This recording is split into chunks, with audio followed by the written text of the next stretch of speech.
Hello students, आप सभी का स्वागत है जेआरएफ अड्डा चैनल पे। मैं हूँ प्रियंका गुदारा, आपकी educator for CSI net life sciences. So guys, आप लोगों का सीएसआई नेट जून 2024 का जो फॉर्म है वो रिलीज़ हो गया है। और फॉर्म के अंदर क्या क्या नई चीज़ें, कैटेगरीज जो नए ऐड हुए हैं, फीस में थोड़ा बहुत चेंज किया गया है, उसके अलावा एलिजिबिलिटी क्राइटेरियाज में कुछ चेंजेस हैं इस बार। सो उन सभी को डिस्कस कर लेते हैं। So let's come to the information bulletin. So information bulletin के अकॉर्डिंग आपका जो ऑनलाइन रजिस्ट्रेशन है वो डेट रखा गया है 1 मई से लेके 21 मई तक। सो ओनली 21 डेज के लिए आपका जो रजिस्ट्रेशन विंडो है वो ओपन किया गया है। इसके बाद में 22 23 में अप टू 11:50 आपका जो ट्रांजेक्शन का लास्ट डेट है। इसके बाद आपकी जो एप्लीकेशन फ़ीस है लास्ट टाइम से इस बार तीनों ही कैटेगरीज के अंदर 50-50 रुपीज़ बढ़ा दी गई है। So it was 1100 last time, जो दिसंबर वाला एग्जाम था, इस बार 1150 कर दिया for general. General EWS and OBC non creamy layer के लिए 600 रुपीज़ है, जो लास्ट टाइम 550 थी। और SC ST PWD के लिए लास्ट टाइम 275 थी, इस बार 325 कर दी है। सो ये एक छोटा सा चेंज है। इसके अलावा जो करेक्शन विंडो है वो ओपन रहेगा 25 मई से लेकर के 27 मई तक। और आपका जो एग्ज़ाम है वो कंप्यूटर बेस्ड टेस्ट ही होने वाला है। जो हम सोच रहे थे कि जैसा कि UGC नेट के अंदर चेंज किया है इस बार, पेन एंड पेपर मोड कर दिया है, सो वैसा नहीं हुआ है। कंप्यूटर बेस्ड टेस्ट ही आपका होने वाला है जैसा लास्ट टाइम हुआ था। जो क्वेश्चंस हैं वो ऑब्जेक्टिव टाइप ही होंगे। 3 घंटे का पेपर होगा। और जो एग्ज़ाम डेट है वो 25, 26 और 27 जून है, 25 to 27 जून 2024। और 25 जून प्रोबेबली, क्योंकि जो फर्स्ट डे ही होता है वो लाइफ साइंसेस के लिए होता है जनरली, सो मोस्ट प्रोबेबली 25 जो जून है वो आप लोगों का लाइफ साइंसेस का एग्ज़ाम हो सकता है। बाकी कंफर्मेशन तभी मिलेगा जब NTA के द्वारा अनाउंस किया जाएगा। सो आगे बढ़ते हैं। Now candidates can apply for joint CSIR UGC net June 2024 through online mode only. सिर्फ ऑनलाइन ही आपको ये एप्लीकेशन फॉर्म फिल करने हैं, इसके अलावा और कोई मोड नहीं है जिससे आप अप्लाई कर सकें। सो यही इसी वेबसाइट के ऊपर जो यहाँ पे आपको ये लिंक दिया गया है CSIRnet.NTA.ac.in, इसके ऊपर जा करके आपको ये ऑनलाइन एप्लीकेशन फॉर्म फिल करना है। And only one application is submitted by a candidate. एक कैंडिडेट को सिर्फ एक ही एप्लीकेशन सबमिट करना है, मल्टीपल टाइम्स आपको अप्लाई नहीं करना है, क्योंकि अगर कोई मिस्टेक हो भी जाए तो आप लोगों के लिए करेक्शन विंडो ओपन होता है, सो उसमें आप करेक्शन कर सकते हैं। कैंडिडेट्स मस्ट इंश्योर दैट एक उनके पास एक वैलिड ईमेल एड्रेस होना चाहिए और एक मोबाइल नंबर होना चाहिए। सो बच्चों को ये इंश्योर करना है कि उनके पास एक प्रॉपर सही ईमेल एड्रेस होना चाहिए और एक मोबाइल नंबर होना चाहिए, जो कि आप अपने एप्लीकेशन फॉर्म के अंदर अप्लाई करेंगे तब वहाँ पे आपको मेंशन करना होगा ये। ठीक है, क्योंकि जो ईमेल एड्रेस है उस ईमेल एड्रेस के थ्रू और SMS के थ्रू ही आपके पास में जो भी कम्युनिकेशन इन्फॉर्मेशन है वो भेजी जाएगी NTA के द्वारा। सो आपको जो भी अपडेट्स हैं वो मिलते रहें, उसके लिए वैलिड नंबर्स आपको डालने ज़रूरी हैं, मोबाइल नंबर और ईमेल एड्रेस। इसके बाद में इंस्ट्रक्शंस दिए गए हैं कि कैसे फॉर्म फिल करना है, सो वो आप देख सकते हैं यहाँ पे आकर के। नाउ कमिंग, आगे बढ़ते हैं। सो एलिजिबिलिटी यहाँ पे बताई गई है। ओके, सो ये वो कैटेगरीज हैं जिनके अंदर आप अप्लाई कर सकते हैं। So first is category 1।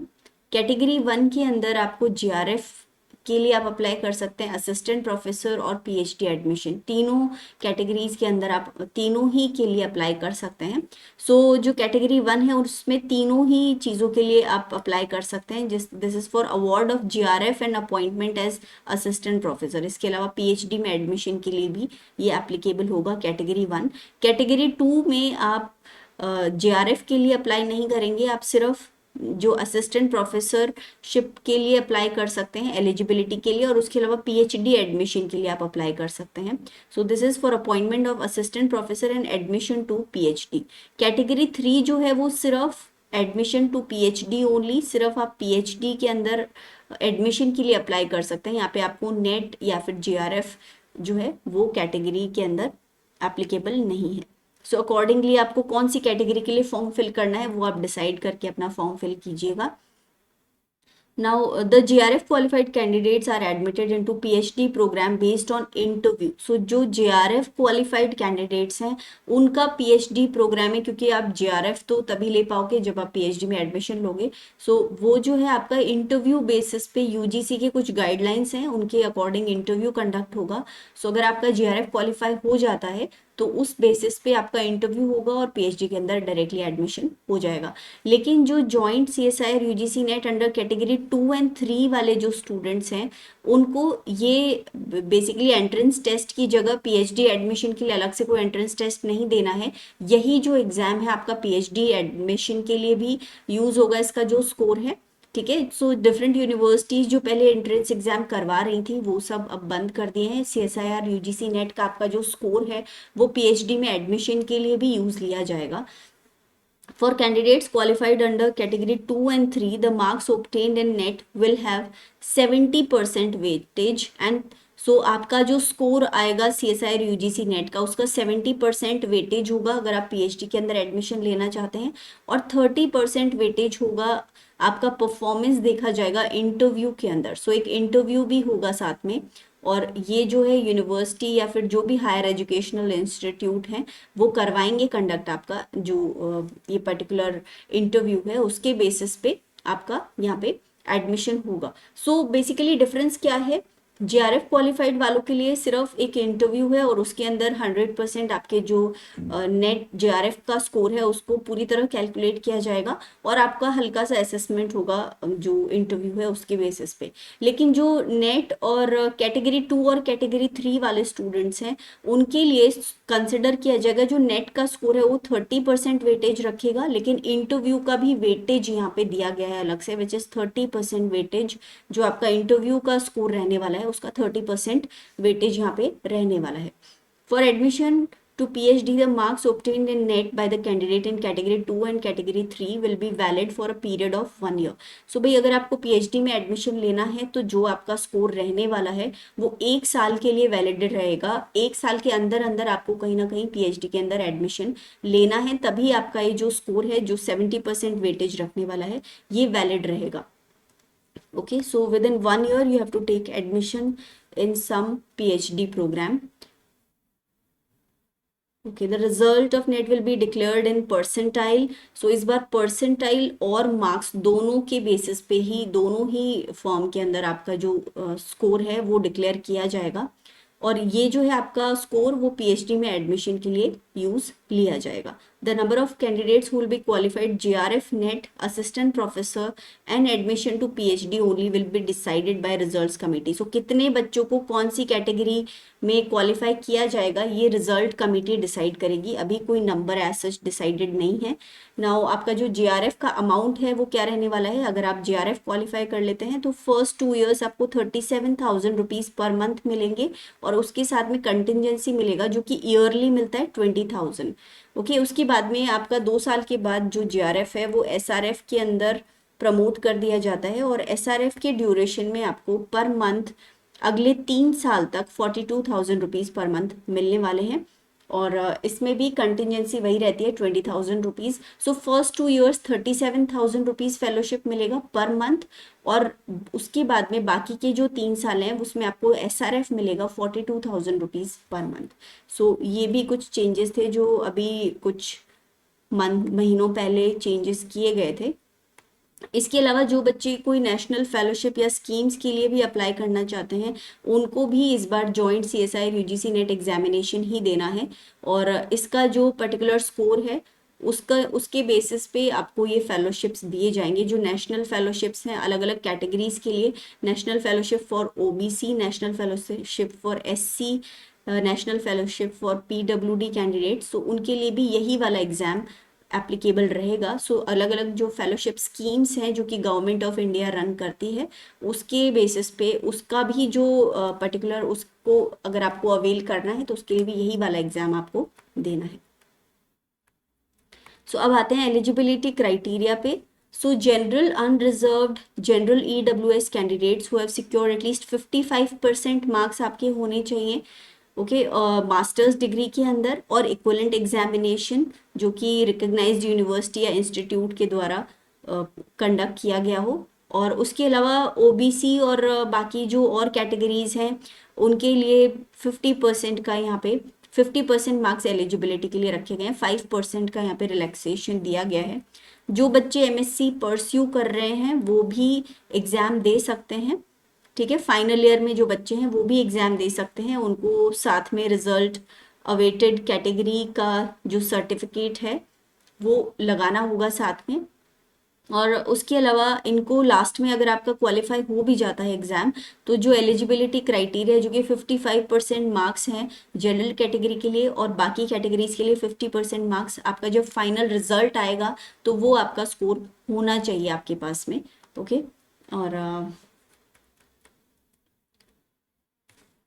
सो जो बच्चे सिर्फ admission to PhD only category के लिए अप्लाई कर रहे हैं, so they must complete their masters degree और equivalent examination within 1 year from the date of net result. भाई क्योंकि सिर्फ एक ही साल के लिए जो PhD एडमिशन वाला क्राइटेरिया है वो उसमें एलिजिबिलिटी सिर्फ एक साल के लिए मिलने वाली है आपको, जो आपका स्कोर है वो वैलिड रहेगा सिर्फ एक साल के लिए।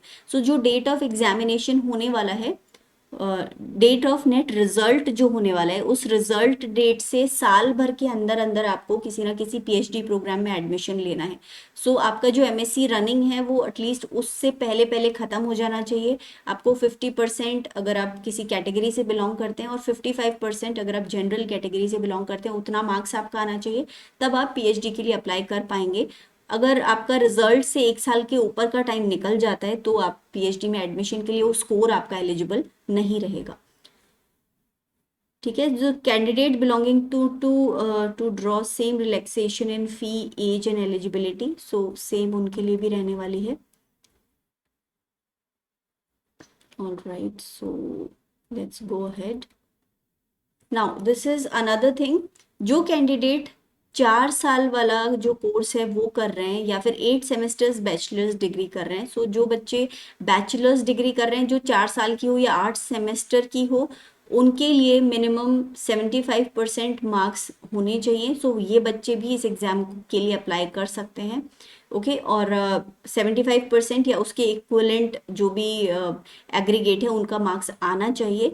5% का रिलैक्सेशन दिया गया है कैटेगरीज के लिए, ओके। और यहाँ पे बताया गया है that the candidates qualify for the net based on 4 year under graduate degree will be eligible for the award of JRF and for admission to PhD.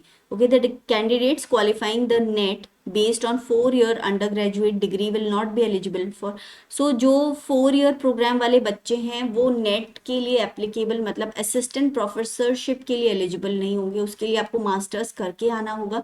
अगर आपने मास्टर्स नहीं भी किया हुआ है तो आप, और अगर 4 year वाला जो बैचलर्स डिग्री प्रोग्राम है वो आपने किया हुआ है तो आप PhD में एडमिशन के लिए अप्लाई कर सकते हैं और JRF के लिए भी अप्लाई कर सकते हैं, लेकिन असिस्टेंट प्रोफेसरशिप के लिए आप अप्लाई नहीं कर सकते हैं, वो आपके लिए एलिजिबल नहीं होगा, ओके।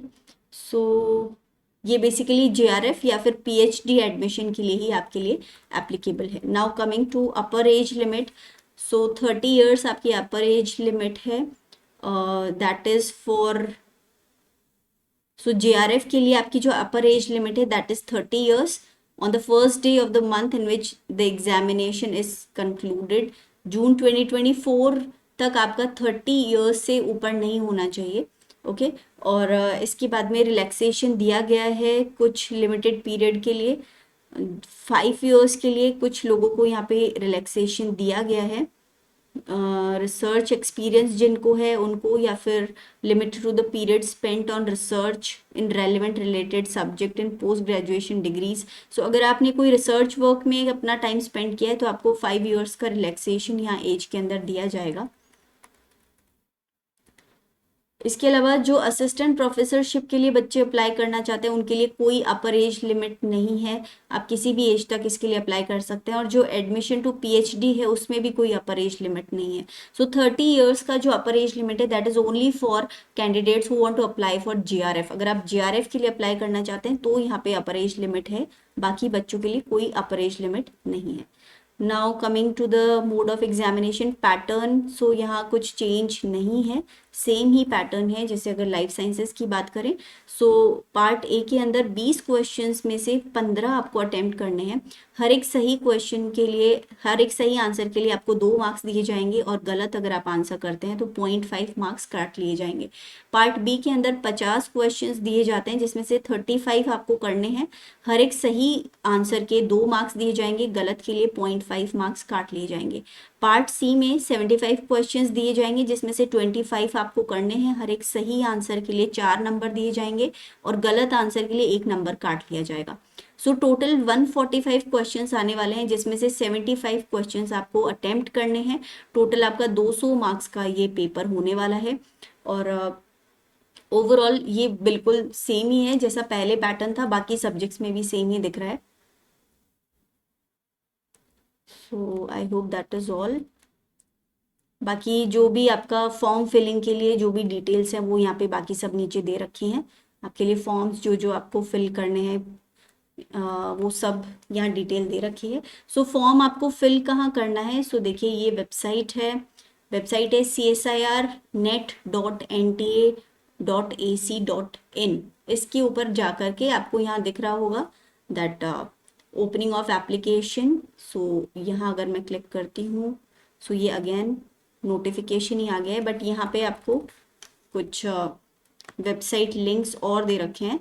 सो वेबसाइट लिंक यहाँ पे अगर करते हैं सो यहीं पर ही एक रजिस्ट्रेशन और लॉगिन का एक और लिंक दिया गया है। इस लिंक पे क्लिक करने पे आपके लिए ये एप्लीकेशन जहाँ आपको अप्लाई करना है वो रजिस्ट्रेशन लॉगिन यहाँ पे खुल जाता है। सो लॉगिन करके आप अपना फॉर्म फिल कर दें और टाइम बहुत लिमिटेड है, 21 मई तक आपको फिल करने हैं फॉर्म्स, उसके बाद फॉर्म फिलिंग बंद हो जाएगी। सो लिमिटेड टाइम है, सो आप टाइम रहते ही सही टाइम पे ही अपना फॉर्म फिल कर लें।